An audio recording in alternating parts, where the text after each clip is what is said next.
ایک کافرہ عورت کا میں واقعہ آپ لوگوں کو سناتا ہوں، پھر میں بات کو مکمل کروں گا۔ ایک عورت تھی جو 60s میں تھی، یعنی اس کی عمر تھی کوئی 65 سال۔ اچھی ایجڈ عورت ہو جاتی ہے۔ وہ ریٹائر ہوئی تو اس کو 4-5 لاکھ ڈالر پروویڈنٹ فنڈ ملا، بینیفٹس ملے جو ریٹائرمنٹ کے ہوتے ہیں، اور وہ اپنی ریٹائرمنٹ لائف گزار رہی تھی۔ بڑی گاڑی اس نے رکھی ہوئی تھی، 4 ویلر ڈرائیو۔ ایک دفعہ وہ سفر سے کہیں سے آ رہی تھی کہ اچانک اس کی گاڑی کا ٹائر پنکچر ہوا تو اس کو گاڑی ایک طرف کو پل کرنی پڑی۔ اب وہ گاڑی سے باہر نکلی، اس نے دیکھا کہ ٹائر پنکچر ہو گیا ہے تو ٹائر بدلنا پڑے گا، لیکن بڑی گاڑی کا ٹائر وزنی بھی ہوتا ہے اور اکیلے بندے کا اس کو ریپلیس کرنا مشکل بھی ہوتا ہے۔ پھر وہ تو عورت ذات تھی، عورت کمزور ہوتی ہے، نہیں کر سکتی، تو وہ کھڑی سڑک کے کنارے آنے والی گاڑیوں کو روک رہی تھی کہ کوئی بندہ رکے اور میری ہیلپ کر دے۔ اور چونکہ دن کا ٹائم تھا، سورج خوب گرمی برسا رہا تھا، لوگ مصروف تھے، تو آنے والی گاڑی تیز آ رہی تھی اور جا رہی تھی، کوئی رک نہیں رہا تھا۔ گڈ 1 آور اس عورت کو دھوپ کے اندر کھڑا ہونا پڑا۔ اب 1 گھنٹہ دھوپ میں کھڑا ہونے کی وجہ سے اس کو پسینہ بھی آیا ہوا، اور اس کی جلد جو تھی وہ ایسے سرخ ہو گئی جیسے جلد جل جاتی ہے گرمی کی وجہ سے۔ برا حال گرمی سے اس کا، اور کوئی اس کی مدد کے لیے رک نہیں رہا، تو پریشان بھی بڑی تھی۔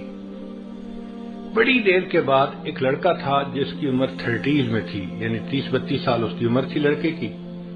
اس نے گاڑی کو روکا اور اس نے پوچھا کہ آپ نے مجھے کیوں روکا ہے؟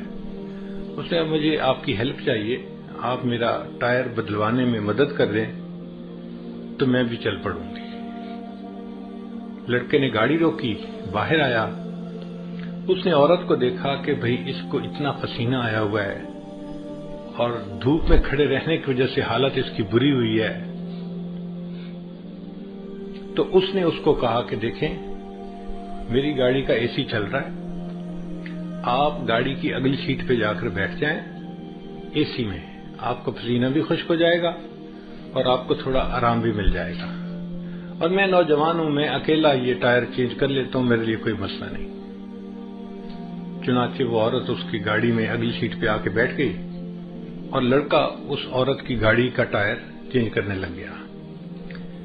اب یہ عورت جب ذرا ٹھنڈی جگہ پر بیٹھی، طبیعت بحال ہوئی، تو اس نے دیکھا کہ لڑکا بہت مشقت کے ساتھ گاڑی کا ٹائر چینج کر رہا ہے۔ تو اس کے دل میں احساس ہوا کہ یہ نوجوان بچہ ہے اور اس نے میری خاطر اتنی تکلیف اٹھائی، مجھے آرام دیا اور خود اکیلے تکلیف اٹھائی۔ یہ مجھے بھی کہہ سکتا تھا کہ مجھے ہیلپ کرو تو میں ہیلپ کرتی۔ مجھے اس نے ایئر کنڈیشن جگہ پہ بٹھا دیا اور خود دھوپ میں لگا ہوا ہے کام کرنے۔ تو اگر یہ ٹائر بدل دے گا نا تو میں اس کو $200-300 گفٹ دے دوں گی تاکہ اس کا بھی فائدہ ہو جائے۔ خیر کچھ دیر لگی، لڑکے نے ٹائر چینج کر دیا۔ اس نے آ کے کہا اس کو کہ ٹائر میں نے بدل دیا ہے، اب آپ اپنی گاڑی پہ جا سکتی ہیں۔ اس عورت نے $200-300 جیب سے نکالے اور لڑکے کو آ کے یہ میری طرف سے گفٹ لے لو۔ اس نے کہا نہیں میں گفٹ نہیں لیتا۔ بس اس نے پوچھا کیوں نہیں لیتے؟ اس لڑکے نے آگے سے جواب دیا It is objective of my life to help others. It is objective of my life to help others. When I help someone I feel happy. یہ جو مجھے خوشی ملتی ہے نا کسی کی مدد کر کے، بس میرا ریوارڈ یہی کافی ہے، مجھے آپ سے $200-300 نہیں چاہیے۔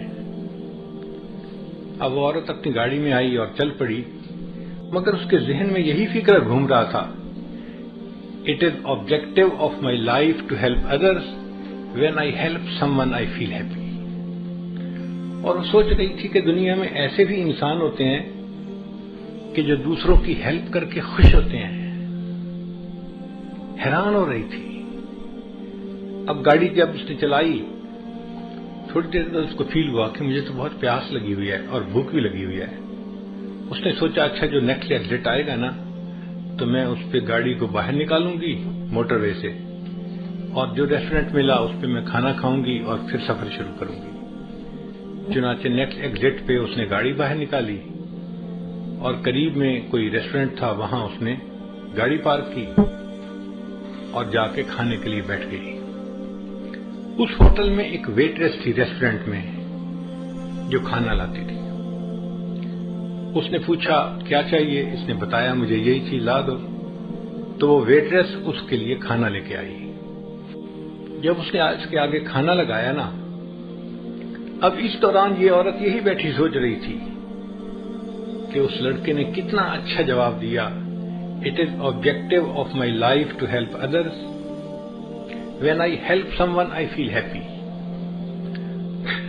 اس عورت نے، بوڑھی عورت نے دیکھا کہ وہ جو ویٹریس کھانا لے کے آئی ہے وہ ایک نوجوان اور پریگننٹ لڑکی ہے، اور اس کے جسم کو دیکھ کے پتہ چلتا ہے کہ اس کا پریگننسی کا کوئی 6واں مہینہ چل رہا ہوگا، یعنی کافی قریب وقت ہے ڈیلیوری کا۔ اب ایسے وقت میں تو عورت کو گھر پہ آرام کرنا چاہیے، مگر وہ ڈیوٹی کر رہی تھی، تو اس نے سوچا یہ غریب لڑکی ہوگی، اس لیے اس کو نوکری کرنی ہے تاکہ اپنے آپ کو سپورٹ کر سکے۔ تو اس نے اس سے ذرا بات پوچھی کہ تمہارا کیا حال ہے، تم کیا کرتی ہو؟ اس نے بتایا کہ میں شادی شدہ ہوں اور میں پریگننٹ ہوں اور میرا 7واں مہینہ لگا ہوا ہے اور 2 مہینے کے بعد ڈیلیوری ہے، مگر یہاں پہ جو ہاسپٹل ہے نا اچھا، وہ بہت مہنگا ہے، اور میں اور میرے ہسبینڈ ہم دونوں چاہتے ہیں کہ بچے کی ڈیلیوری وہاں پہ ہو، مگر اس کی فیس ہم نہیں دے سکتے۔ تو ہم میاں بیوی نے آپس میں مشورہ کیا، کچھ پیسے میرا ہسبینڈ جمع کرے گا اور کچھ پیسے میں جمع کروں گی، اور مل کے ہم اس فیس کو ادا کریں گے۔ اب چونکہ میں نے پیسے جمع کرنے ہیں تو میں اس وقت چھٹی نہیں لے سکتی، مجھے اس پریگننسی کے باوجود ڈیوٹی کرنی ہے، میں تکلیف اٹھا رہی ہوں مگر میں ڈیوٹی کر رہی ہوں۔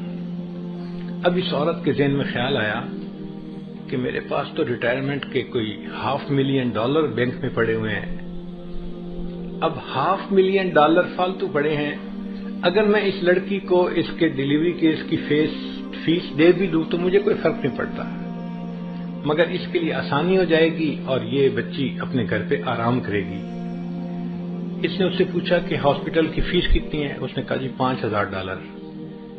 اس نے $5,000 کا چیک لکھا اور ایک لفافے میں ڈال کے نا کھانا کھانے کے بعد اس ویٹریس کو ٹپ دی اور کہا کہ یہ میری طرف سے گفٹ ہے، لیکن اس کو آپ نے یہاں نہیں کھولنا، گھر جا کے کھولنا ہے۔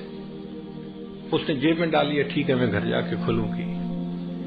اب یہ بوڑھی عمر کی عورت اپنے گھر واپس آ گئی اور وہ نوجوان ویٹریس جو تھی وہ اپنے گھر گئی ڈیوٹی کے بعد۔ جب گھر گئی تو اس کا ہسبینڈ جو تھا وہ ایک بزنس ٹرپ پہ گیا ہوا تھا دوسرے شہر، اور وہ واپس آ چکا تھا۔ چنانچہ اس ویٹریس نے اپنے گھر میں کھانا لگایا اور خاوند کے ساتھ بیٹھ کے کھانا کھانے لگی۔ اب کھانے کے دوران دونوں میاں بیوی آپس میں ڈسکس کرنے لگے کہ کتنا ٹائم رہ گیا بچے کی ڈیلیوری کا۔ اس نے بتایا کہ الٹرا ساؤنڈ کرنے والی ڈاکٹر نے اس تاریخ کو بچے کی ڈیلیوری کا ٹائم بتایا ہے۔ تو خاوند نے کہا کہ اچھا پھر ہمیں پیسے تیار رکھنے چاہیے، کیونکہ ہاسپٹل والوں کو تو پہلے پیمنٹ کرنی پڑتی ہے پھر وہ بندے کو ایڈمٹ کرتے ہیں، تو کیا تمہارے پاس پیسے جمع ہو گئے؟ لڑکی نے کہا ہاں میرے پاس بھی کچھ پیسے جمع ہو گئے ہیں، تو میں بھی کنٹریبیوٹ کروں گی، آپ بھی کریں گے، اور ہم دونوں مل کے بل پے کر دیں گے۔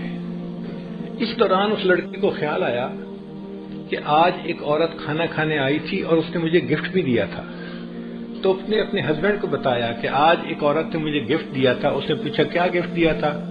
اس نے کہا پتہ نہیں، وہ لفافہ جیب میں ہے کپڑے میں۔ اس نے کہا لے آؤ۔ تو وہ نوجوان لڑکی گئی اور جیب سے وہ لفافہ لے کے آئی اور اس نے اپنے خاوند کو پکڑا دیا۔